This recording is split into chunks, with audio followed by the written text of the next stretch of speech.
Hello and welcome to Andy's Cornish Creations.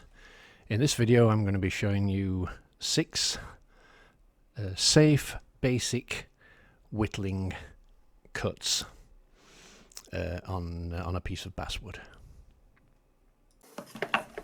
Here I'm using my Beber detail carving knife. It's only a cheap knife, it's nothing special, it's under £13 UK, and but it's good steel, made in Sheffield, and I got a strop there to keep it sharp, and a 5 by 1 by 1 piece of basswood. There I'm just showing you my my thumb guard. It's a little leather thumb guard that slips over the thumb, and I like to wear this inside the glove because I do a lot of my cuts. I use push cuts.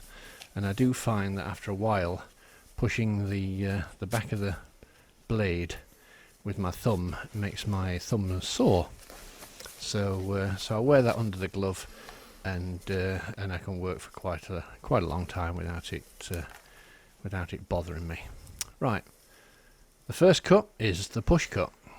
So get my knife at an angle, and I push it up with my left thumb on the back of the blade and just push it up.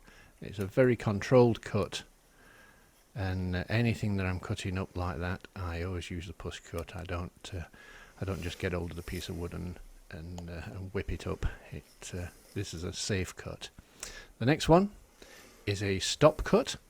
So I'm going in with my knife at a right angle to the wood, and then a push cut up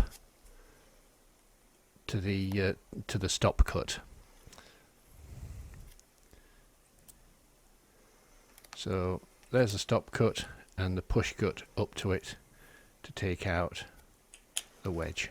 Nice and simple, and you can see they're ideal for a bottom of a nose. The next one is a triangular cut. So I'm coming down with a pull cut, up with a push cut, and just taking that little triangle out. Nice and simple, but you find that you use it all the time. The next one is what I call a swoop cut. So I tend to use as much towards the end of the blade as possible, and as it goes in, I sweep it round. So just spin it round, spin the blade round. If you try and take too much off at once, you get it jammed in there. So just nice shallow cuts with that, and there you see a nice little swoop. The next one is a long V cut.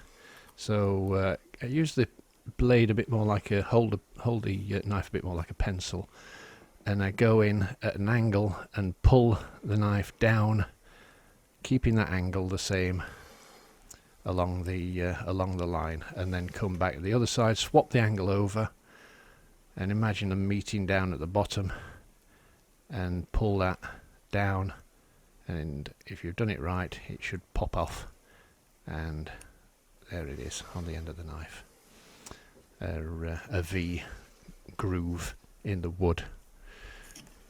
Now it's not just for straight lines, so you can do a wobbly line or a curved line, and same principle. Come in at an angle, follow the line round. It's a bit more tricky because you're going against the grain as well, so it wants to go off at a different angle. But if you try and control it, and back again, and there it pops out, and you've got a little wobbly cut. Again, a V cut, and of course you can use a V chisel to do either of those two cuts. And the next one is the pull cut.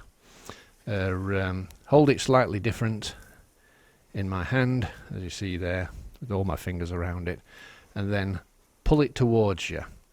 and keep the thumb low and out of the way. I'm just slowly doing it there and just sort of exaggerating the move, so that when the knife comes through, it goes over the top of the thumb, and it's just a case of keeping it very controlled, and it remains nice and safe.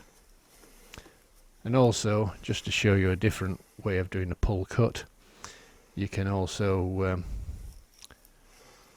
pull it down like that, and you see with my left hand the thumb is holding against the other thumb, so the left thumb is controlling the movement of the blade, really, so it can't go any further than I want it to, and it's not going to come through and hit my other hand, because I'm controlling the cut with the thumb there.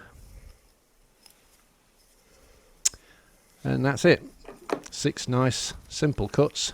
Oh, no, sorry, there's one more. A lot of people call this the pyramid cut, and we use it for eyes, and usually for making somewhere nice and deep. Yeah, it's not actually a pyramid, because pyramids have 4 sides and this has 3 sides, so it's actually a tetrahedron. But I'm just showing there where I'm aiming for with the knife. So I go in with the point of the knife, and I'm going at an angle, and I'm aiming for that center point, because all 3 cuts should meet at that center point.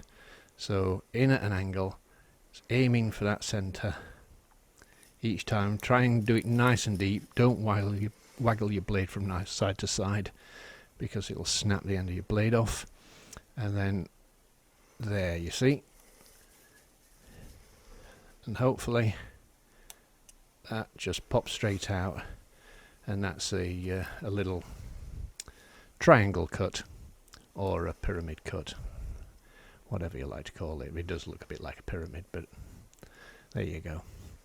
And that's a really useful cut to learn to get some depth into some of the places where you want it down. And that's just to show you there a nice quick. It's a nice quick cut to get a bit of depth into the carving, so you've got plenty of shadow. And yeah, that's it. Hope you enjoyed it. If you did, give it a thumbs up, share, leave me a comment, and subscribe if you can. That would be great. Thank you.